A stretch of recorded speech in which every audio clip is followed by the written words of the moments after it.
This video is going to be about oscilloscope basics. I'm going to be using the Rigol MSO5000 to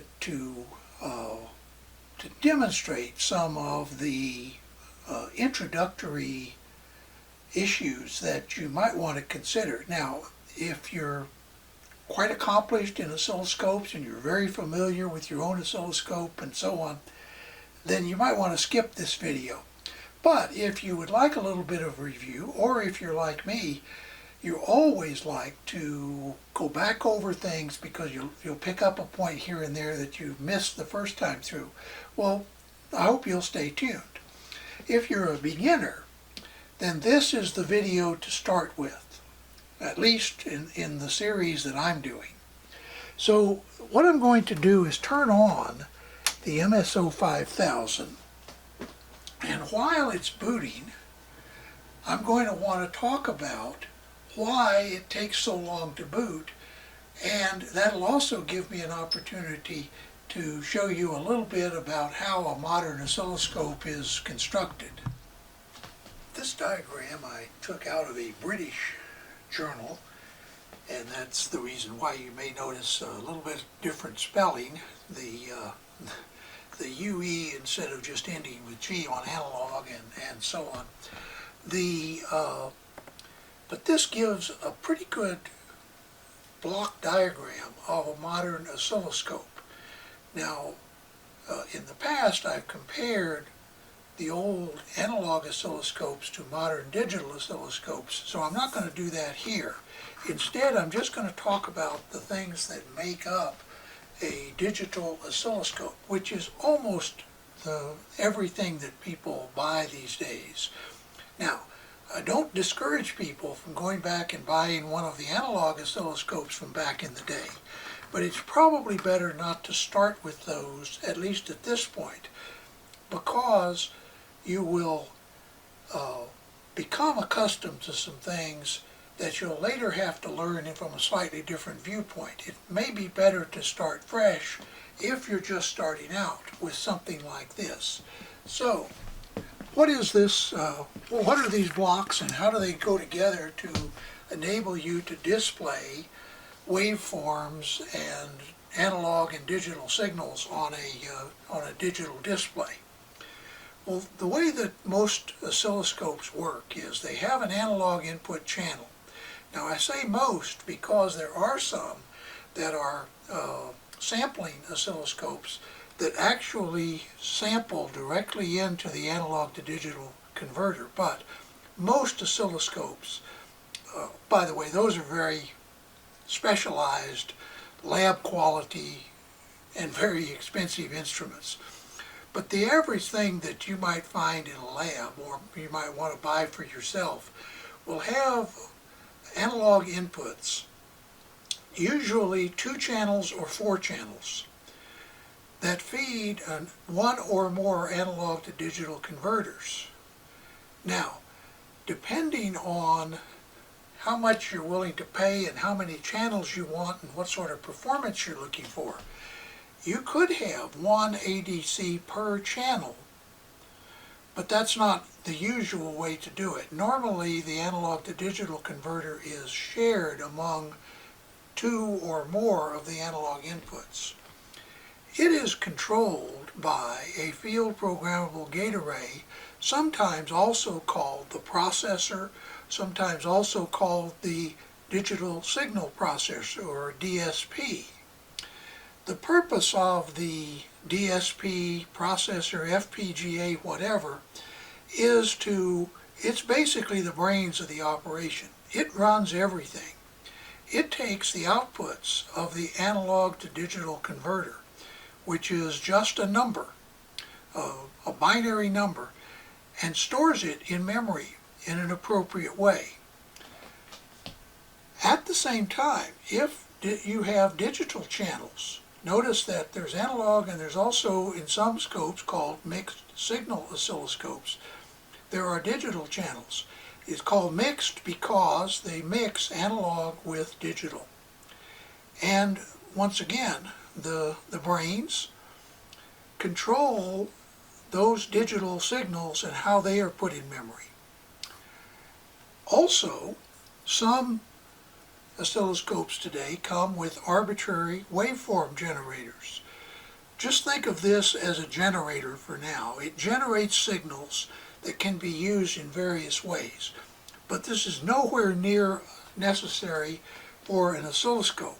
It's an accessory. You can buy a separate generator if you need one, or you can do without it entirely, but of course you won't be able to do some things that you can do if you have an arbitrary generator or any kind of function generator.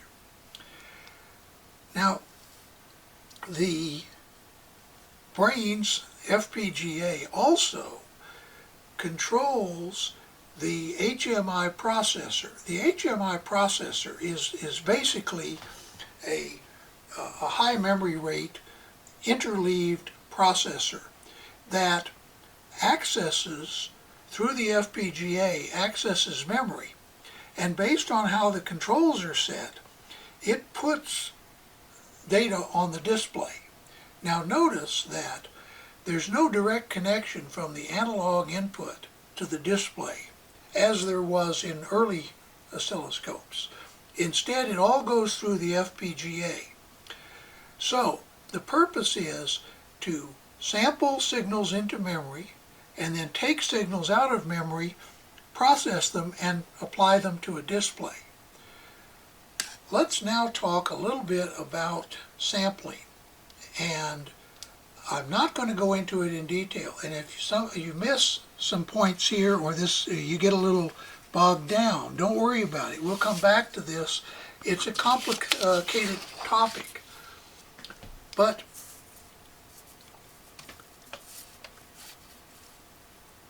the whole idea of converting an analog signal to digital involves what's called sampling. Sampling means that if you have a waveform, take this one, you take a sample. You may take more than one sample. Then you move to the next, what is called acquisition interval. Just call it the next step.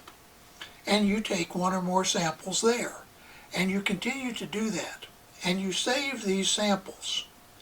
Now, the normal oscilloscope will operate in what I've called, or what is called here, the sample mode. That is, it will take several samples usually during the acquisition interval, but it'll only keep one of them, like this one. The same for the next sample interval, and so on. In high-res mode, it does a little different. Instead, it tries to use all of the samples, and instead of keeping the one in the middle, which is what the normal oscilloscope does, if you put it in high-res mode, it averages these together. That is, it is looking for it adds the values of all of these. In this case, there are 4 samples in this interval. So it adds those 4 up and divides by 4 to find the average digital value, and that's the one that gets saved, not the one that happens to be at the middle of the sample interval, as in this picture.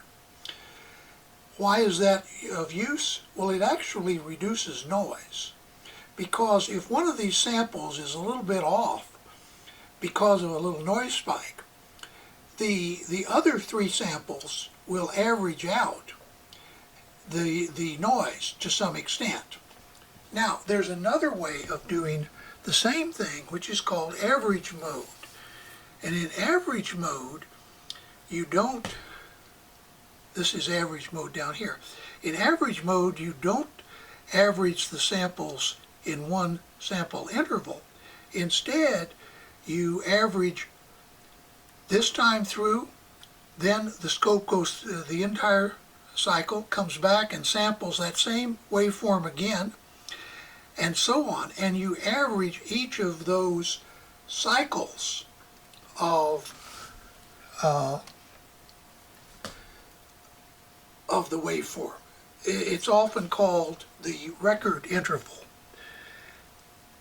And the advantage of that is it further reduces the effective noise in the signal and will sometimes pull a signal out of the noise that no other method will.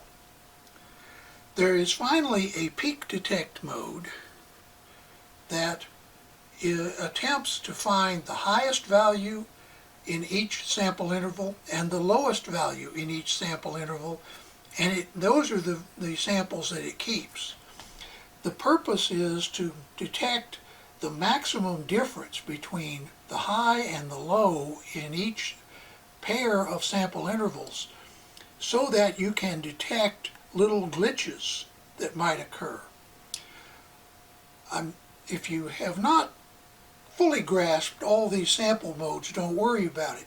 I only mention them here because when you look around the face of the oscilloscope, we're going to find that one of the things you will have to decide is, how am I going to set the acquire function? So let's move over to the MSO5000 and take a look at the oscilloscope and some of the areas that you will need to become familiar with. The oscilloscope normally consists of three areas, I will call them. The display, that is this entire area here, which is basically the part that is lit up with a backlight and so on. The second area is the input-output area, which is generally the area down here at the bottom. That's where you connect probes. In the case of this, with an MSO, you connect the logic analyzer ribbon cable, and if you have things like arbitrary waveform generators, they're going to be in that same row, and sometimes you'll find a USB or other connector that will allow you to connect things such as memory sticks. For some scopes you can connect a mouse. Generally, as I said earlier, oscilloscopes come in 2-channel and 4-channel. The MSO5000 comes with all 4 channels built in, but only 2 enabled if you buy the 2-channel model. Then you have to pay an upgrade fee to get the other 2 channels. What you will generally find is, unless there's some kind of special pricing, it's cheaper to go ahead and buy all 4 channels if that's where you think you're going to wind up, rather than to buy a 2-channel and then upgrade it later. Now, I know there are lots of hacks on YouTube and on the internet about how you can upgrade scopes without having to pay that license fee. I'm not going to go there. To be honest, I worked for many years. I have a law degree, and I have worked in intellectual property. So it would be, well, let's just say, highly suspicious if at this late date I suddenly turned around and instead of defending intellectual property, I started encouraging infringement. On the other hand, the certain kinds of things are legal, certain things are not. But if you choose to hack your scope, remember you do so at your own risk. You may void the warranty, and you could involve yourself, especially if you advertise that, you could find yourself in legal difficulty. I won't come back to this, but since this is a beginner video, I just want to caution you, don't rush into hacking your scope. Look into what it involves. You can wind up renting an expensive instrument. You can wind up voiding your warranty, but if you know what you're getting into and you want to take the risk, obviously I'm not in a position to stop you. The third area of the scope is this area, which I will call the control area. Now, the control area also consists of these buttons along the right side, and on some scopes there are buttons along the left side. Sometimes there are buttons along the bottom. In that case, the entire area of buttons plus the area to the right is called the control area, and that's what we'll be looking at. I'm going to start out by pointing out that on some scopes there's only one set of controls that you share among all the channels. On others you have one set of controls per channel. The MSO5000 has the latter. In other words, it has both a position control and an attenuation setting, or a volts per division control for each channel. The controls at the bottom control how much display you see for a given signal. So if you have it set to 1 volt per division, that means if you have a 2 volt signal, it will be 2 divisions high on the display. The position control positions the trace for that channel.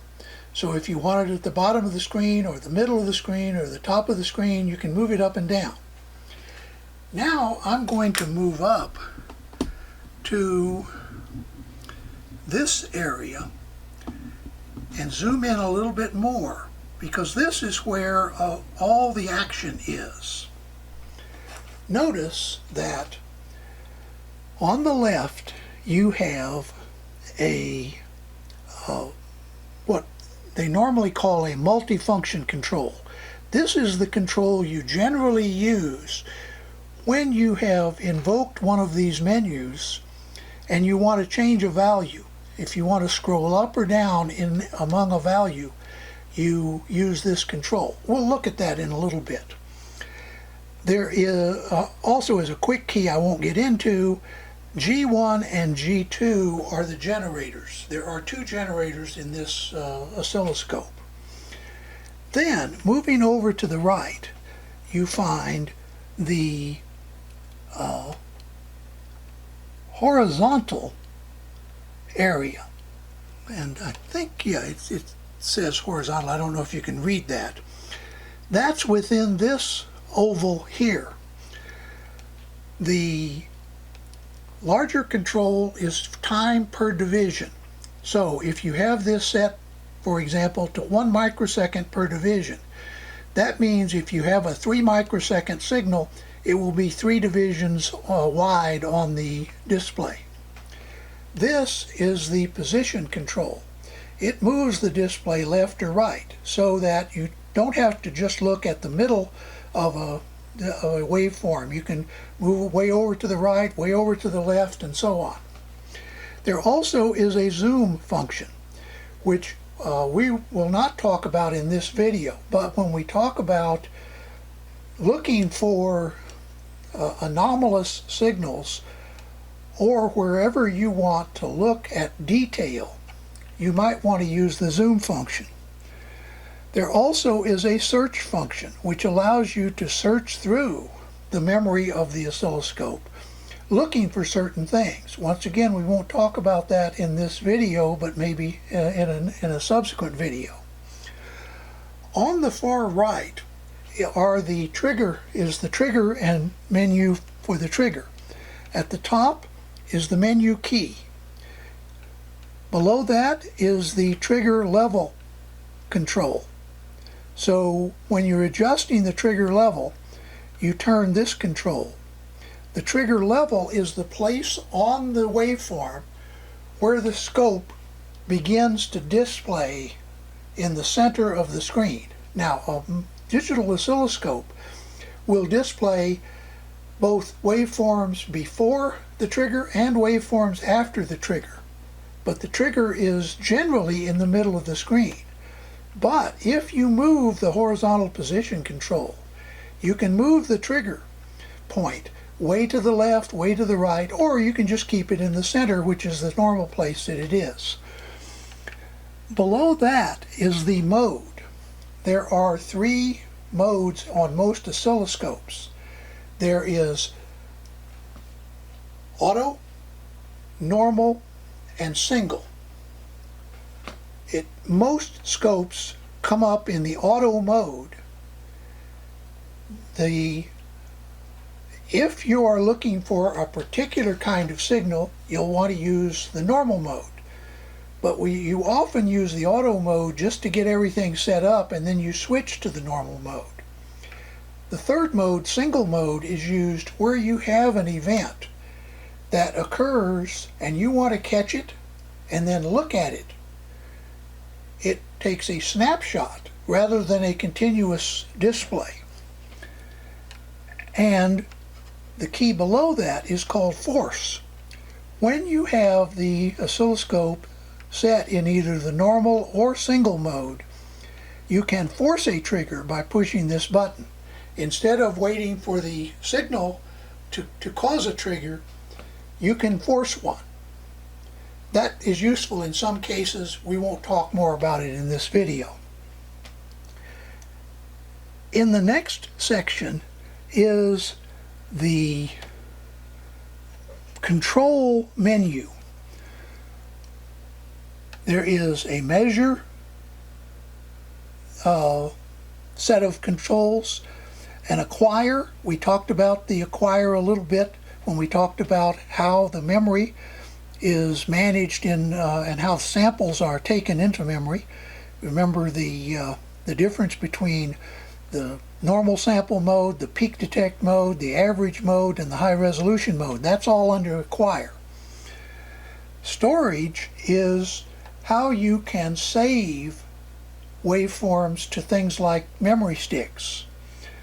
Cursors are used in measurement. If you measure something, you can either let the scope do it automatically, or you can control the cursors and tell the scope where to start the measurement, where to end it.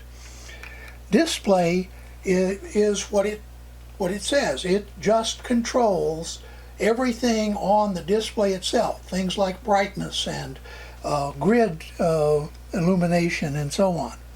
Finally, the utility control is generally the way that you set up a scope. It's also usually the place where you find out about the scope, in other words, which version of firmware. You also can update your firmware there. If you buy an upgrade license key, that's where you input the license key. In other words, utility is a catch-all. Above it is a clear key, an auto key, a stop run key, and a single key. Now, stop run is used either in the auto mode or the normal mode. Right now, the scope is running in the normal mode. I'm sorry, in the auto mode. I'm going to turn off the light so that it shows up a little better. The auto key commands the scope to try to display the current inputs in a rational way. And it will try to find a volts per division in the vertical direction and a time per division in the horizontal direction that displays the waveform. Now, it can do that for more than one channel, and it will pick the one channel that it thinks is most representative. If you have more than one channel on when you hit auto key, you can get some funny results. But auto is a good way when you have everything all messed up and you can't figure out where you are. Sometimes just pressing the auto key will get you back to a stable waveform, and then you can start digging into it a little more as you go. So that is the basic functions of the oscilloscope. Now I'm going to demonstrate the use of the auto key and then close by showing you how you compensate the oscilloscope probes. Now I'm going to press the auto key.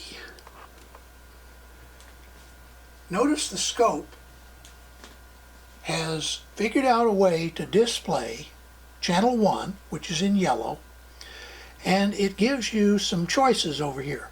Which kind of display do you want? Do you want just a couple of cycles? Do you want several cycles? Do you want to try to look in at the edges? Or what do you actually want to do with the signal?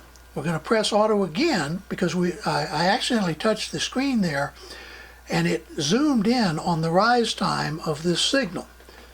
Let's press auto again and let it come back, and this time we're going to press this key. And by the way, this is a touchscreen scope, so you can either touch there or push the button over there. And you see you display several cycles of this square wave. Now, where is this square wave coming from? Well, it's coming from the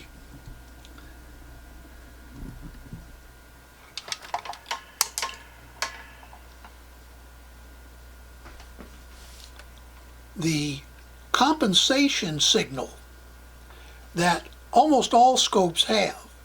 There usually are two connections, or two connectors, little loops normally, that you can hook a probe to and the ground lead of the oscilloscope to compensate the probe. So let me show you how you do that. Here is a typical oscilloscope probe. Now, this particular probe has a switch that allows you to set it to 10x and 1x. On the other side of the probe is a compensation setting. I'm trying to get it so that it will glisten a little bit in the light there. It's right there. You use a small screwdriver like this in there to turn that it's a little capacitor in there. It's a little slotted capacitor. So let's show that on the screen, and I'm going to go back and re-auto, because I was holding channel 2 in my hand. It detected noise on channel 2 and tried to turn it on. Anyway, we're going to move this down a little bit, and we're going to increase the amplitude a little bit.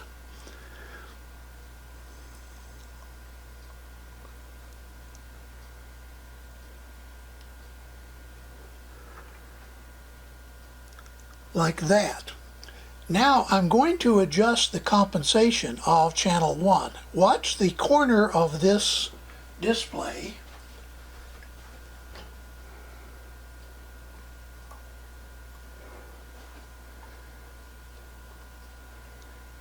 You see, that's one end of the capacitor. As I turn it, it comes up to level and goes above. What you want is to set it to as flat a line as you can. You may notice that it also affects the bottom as well as the top. That calibrates or compensates the scope probe and means that it will reproduce a band of frequencies equally well. It won't emphasize one frequency over another.